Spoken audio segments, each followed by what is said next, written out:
Welcome to My Blockchain Island. I'm your hostess, Carla Marie. Hi everyone, and welcome to the 12 months of crypto. I'm here with Jonathan Gallia from Blockchain Advisory, and we're counting down the past 12 months of the crypto calendar. And today's episode is all about September. Jonathan, what happened in September? So September, summer ended, Green Day woke up again, and what actually happened was that again there were some renewed talks about regulation on a supranational level. So some of the authorities and the European Union started, of course, voicing their concerns about the market in general, the use of crypto assets as they define them, and how best to regulate them from a financial perspective. Let's make it clear. The EU never mentioned anything about regulating technology itself. They realized that blockchain technology cannot be regulated, very much so in the same way that the internet cannot be regulated as such. However, cryptocurrencies, the way they are used and so on, can definitely be regulated when it comes to how they are used.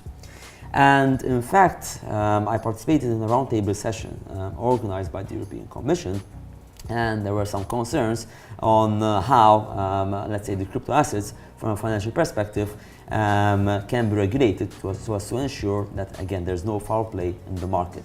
So really and truly the name of the game is regulation of the so-called centralized entities such as exchanges, brokers and so on, which act as middlemen in what's meant to be a decentralized non-middleman industry. Quite ironic, but however we've seen that again people tend to trust middlemen simply because they want someone to blame if something is to go wrong. Yeah. So we haven't yet seen the shift in mentality which will ultimately lead us to full decentralization. Mm-hmm. So yep, there have been some mentions of regulation, and we'll see what that will take us. True. I think that also it's worth mentioning that September was a month where my LinkedIn inbox just started to go bananas. A lot of the US-based firms started to look towards Europe for launching their ICOs, and this was all driven by what was happening in the US ecosystem. So that was a movement we saw in September as well. Yeah, I mean, we talked about the European regulators, we haven't mentioned the SEC, and again, some of their, let's say, questionable choices when it came to the US market. It seems that most of the ICOs which have taken place in the US are being treated as securities, mm-hmm. which is of course leading to a mad scramble by some US startups who are looking, of course, overseas in order to set up their business.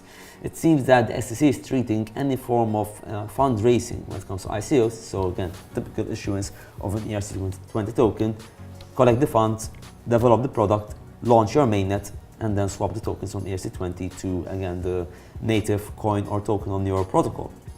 It seems that the issuance of ERC20 tokens for the purpose of fundraising is being treated as security by the SEC, contrary to some other jurisdictions which are, of course, not treating such fundraising as a security. Cool. Okay, guys, well, that's September. We'll be back tomorrow with October.